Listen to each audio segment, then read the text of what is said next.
move to our next question. So the next question is about why do we use Fibonacci series as a majority for the estimation, and why not we go for alphabets or just numbers? Okay. So this is a very commonly asked question. Why Fibonacci series and why not just some kind of representation? Because even if I say 1 2 3, it's not going to tell me how many days I'm going to take from the effort point of view. So why it is actually holding a very holding so much of importance in the estimation part? Okay, so let's try to understand first of all the word relative sizing or relative estimation model. Earlier in the traditional way of estimation, uh, other than agile, we used to generally give the effort in terms of hours what we need to spend, and we will be just saying like very precise and very accurate numbers, like it will take 5 hours, it will take 8 hours, like that. So it will be very accurate, and we need to just say right on the point what is the number of hours it needs. But when it comes to agile gives some kind of flexibility, because the reason is over a period of time we will not be uh, kind of like fixing our information like this is what will be required till then. No, we are giving opportunities to make changes on the way when we flow. Like maybe we during the first refinement we have some information, but always there is an opportunity to add some more things over a period of time in the refinement session itself. That's where actually agile comes into picture.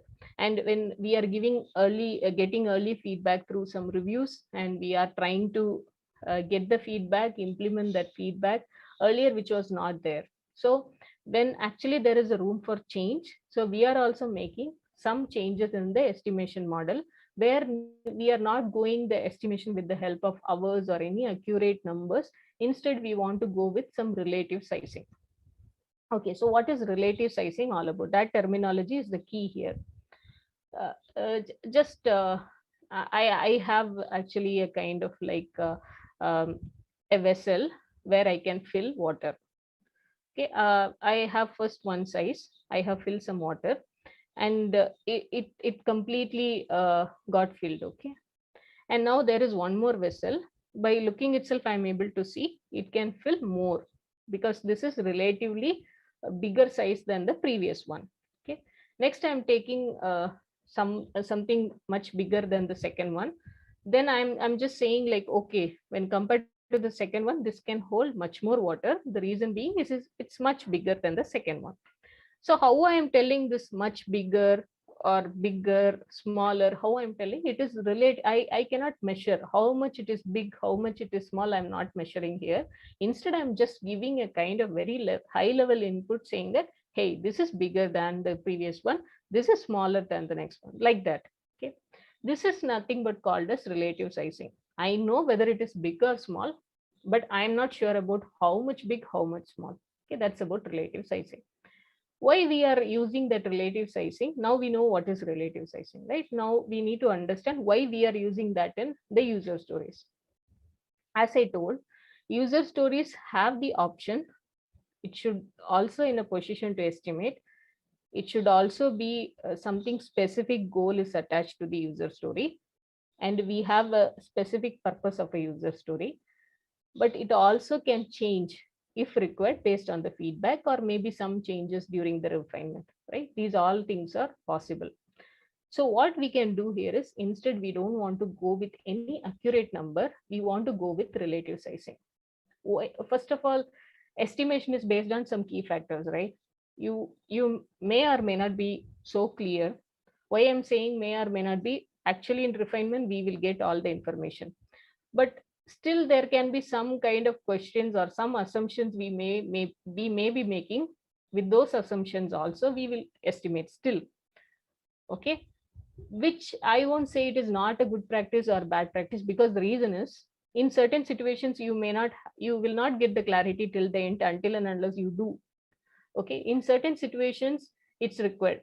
So that's why we sometimes take spike also. That's a different topic, I don't want to confuse with spike.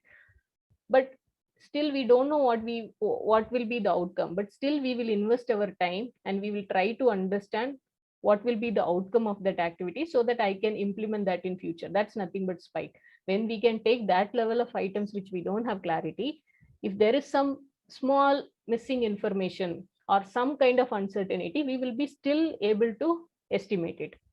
But depends on the complexity, depends on the effort, depends on the uncertainty level. Also, you should estimate a particular user story. The reason being, earlier in the traditional way of working, when you have some work, you will be having each and every information. There is no chance that something will be getting added, or maybe with the previous task that actually will influence your current task, and you may need to add something more here. That's not the situation in that was not the situation earlier. So you can very well say like, hey, this is the work, this design I'm going to do, this is going to be 4 hours. But now that's not the situation. We are working on agile world where we can expect certain changes to come, and we are welcoming changes. So in that case, we should be also open enough to understand there are some uncertainties may happen, may be available. We should be still in a position to estimate it. Until and unless if we have no idea about that, I'm not pushing that we should estimate. But if there are small things that we can still manage and estimate, we should go for that estimation. Okay, this is the basic level of understanding about estimation. And based on what all the key factors we will estimate, that's one about complexity of the work, next one is effort, third one is uncertainty. That's why in the previous models we generally only estimate based on the effort that is required, not on uncertainty and not on complexity. But here it's not going to be that case, because complexity also plays a major role. Depends on how complex it is, how complex the work is, you will be using the estimation also. And next one is whether it's like, what is the level of certainty, do we have any kind of uncertain information still, then that also should be added. Then obviously the effort. With all these things we will be estimating. Now coming to the point of Fibonacci series. Why Fibonacci series? Relative sizing. So we want to use which is small, smaller, and smallest, something like that.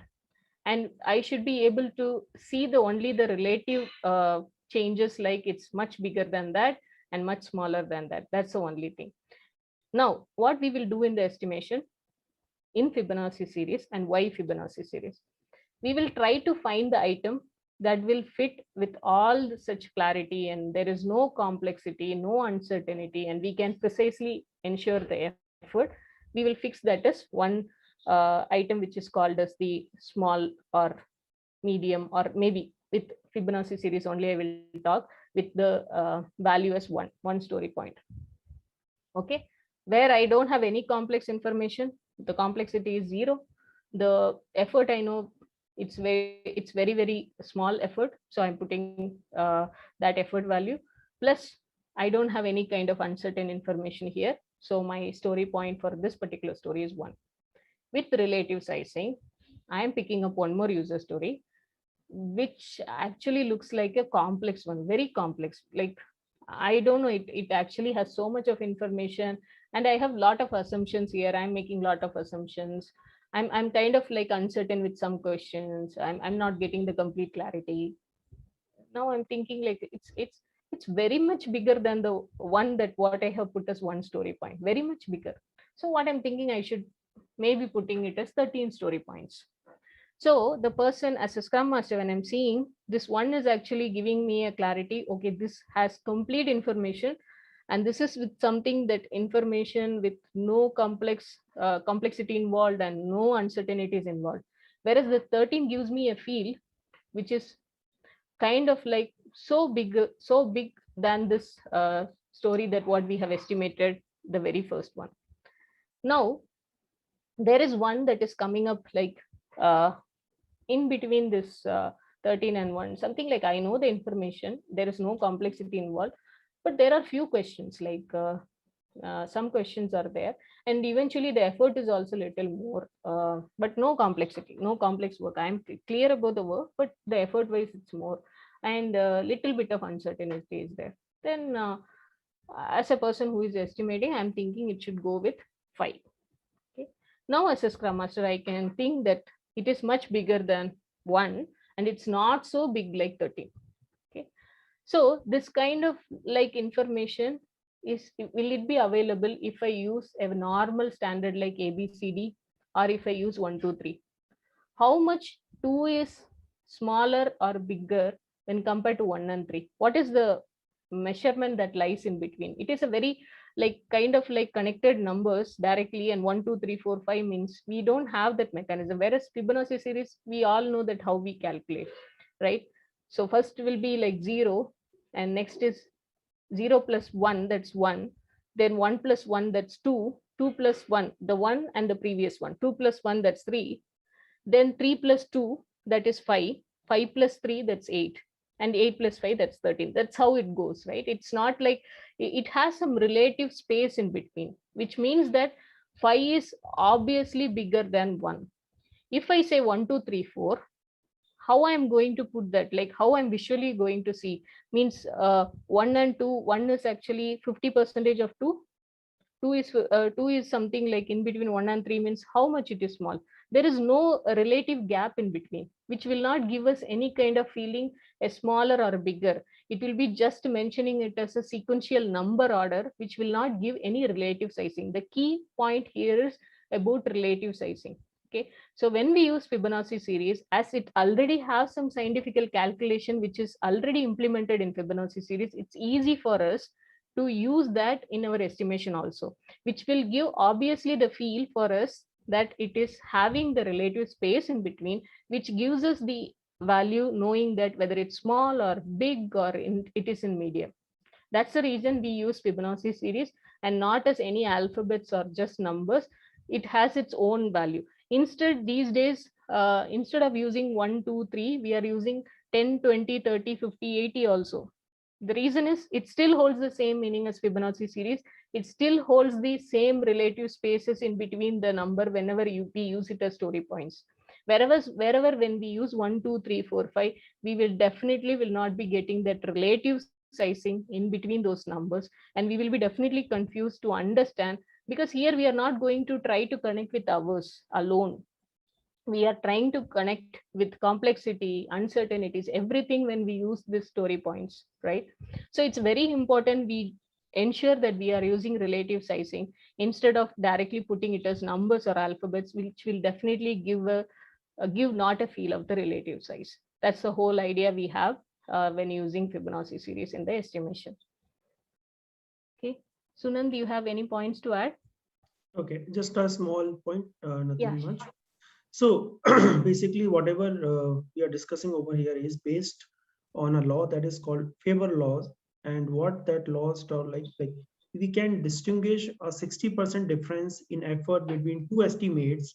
We can distinguish that same percentage difference between other estimates. So if you see this Fibonacci sequence, if you divide it with the previous one, the difference will be always 0.6 something. So it's basically the Fibonacci scale is an exponential rather than linear. So it helps your team to be more realistic when looking at a larger, more complex task. Maybe the smaller task, you may find it like, yeah, 1, 2, 3 is not a much a difference. But when you go to higher or complex tasks, then the real worth of Fibonacci came into picture. When you say it's a 13 or 21, whether we should take it or leave it, right? Those are the things where it's definitely going to help you. And as mentioned by Sivli, now we have a lot of variance in that. Some people use prime numbers, 10, 20. The thing is same. It should be exponential rather than sequential or linear. So that's the bottom line when we discuss about estimating our user story points. Yeah. Yes, Sylvie. Thank you, Sunand. Thanks for adding that point.